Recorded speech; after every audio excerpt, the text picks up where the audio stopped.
What's up, guys? I'm back with another review. I've actually reviewed the movies in this set individually, which you can check those out if you want full reviews of any of the movies that I talk about here. They're in the playlist.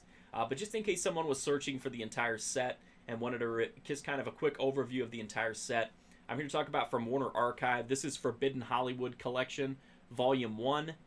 If you're not familiar with what Forbidden Hollywood is, it's a series from Warner Archive that highlights movies that are pre-code, which means they're from the early 30s before the production code went into effect.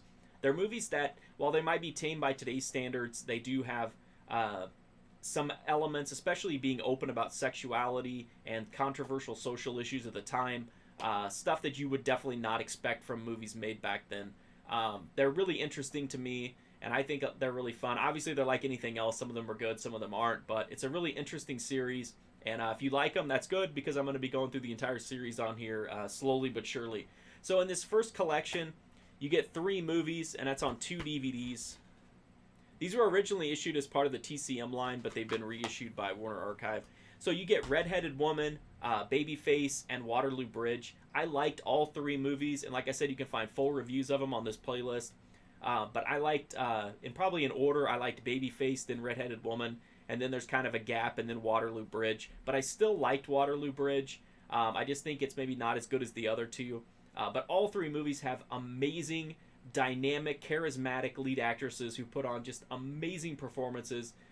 You've got Jean Harlow in Red-Headed Woman, Mae Clarke in Waterloo Bridge, and then Barbara Stanwyck in Babyface.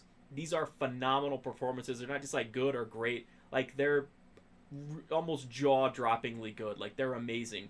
All 3 movies deal with a lot of touchy issues when it comes to female sexuality. They're all very open, much more open than you would expect from the time. But they are, like I say, a little tame by today's standards. But the performances are great. I liked, especially the dialogue in all 3 movies, I thought was really good. As far as the presentation itself, you don't get any extras, although I would consider maybe in the case of Babyface, you get 2 cuts of the movie. One that's a pre-code, they're both pre-code, but like one's a pre-release version, which even before the code they had censors, of course, and the censors cut several minutes from the runtime. So here you get to choose between the version that was originally released in theaters or the pre-release version. Obviously, they're both interesting to see what the changes were, but I would watch the pre-release version if you're only going to watch one, just so that you can see the movie as it was intended to be seen. As far as the technical merits of the movies, I think all 3 look really good in this set. There's obviously wear and tear. These are very old movies.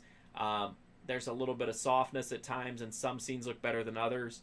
But I think overall, they look really good. They're certainly watchable, and they're definitely... I was never like, man, this looks terrible, or even this looks mediocre. Like, it always looks good with the exception of very few scenes, and some of them are using, like, optical effects that kind of, you know, have more softness in some sections of the screen. But overall, I think all 3 movies look really good here. Sound-wise, they sound fine. I'm not, like, a big audiophile, so I can't go into too much detail about it. But I didn't have any issue with it. There weren't any like loud hiss or anything like that. I thought they all looked and sounded really good. All 3 movies are definitely worth seeing. If you're like a newcomer to pre-code, and I'm by no means an expert, so I'm not saying that I am, but this is, to me, it would be a great place to start. It's got 3 really good movies that pretty much sum up exactly what pre-code is all about. And again, 3 just unbelievably good lead performances from 3 amazingly talented actresses. 3 movies, 2 cuts of 1 movie, and all of them look good. And I think last time I checked, this was like under $15 at Amazon. There's actually, as of this video, there's 10 volumes in the series, so that's a lot of movies. I'm looking forward to definitely checking them out. So if you're interested in classic movies or like the history of cinema, this is something really cool to check out. Or if you're already a fan of the movies, it's just nice to have them in a really, good presentation. So that's my review of Forbidden Hollywood Collection, Volume 1. Again, if you want full detailed reviews of them, you can either check my playlist here where each of those 3 movies has a full review, or you can go to my website, markfusion.com, read a full review of all 3 movies, and then a more in-depth look at the set as a whole. Thank you so much for watching this video. I do appreciate it. If you like it, please do drop a sub. I would greatly appreciate it. I'll continue to be going through this series and other Warner Archive titles. And also, like I said, there's probably a lot of, if you're interested in this kind of thing, there's a lot of older videos in my playlist that would probably interest you. So feel free to check those out. That's a huge help to me as well. Thanks again for watching this video. Hopefully I'll see you guys soon.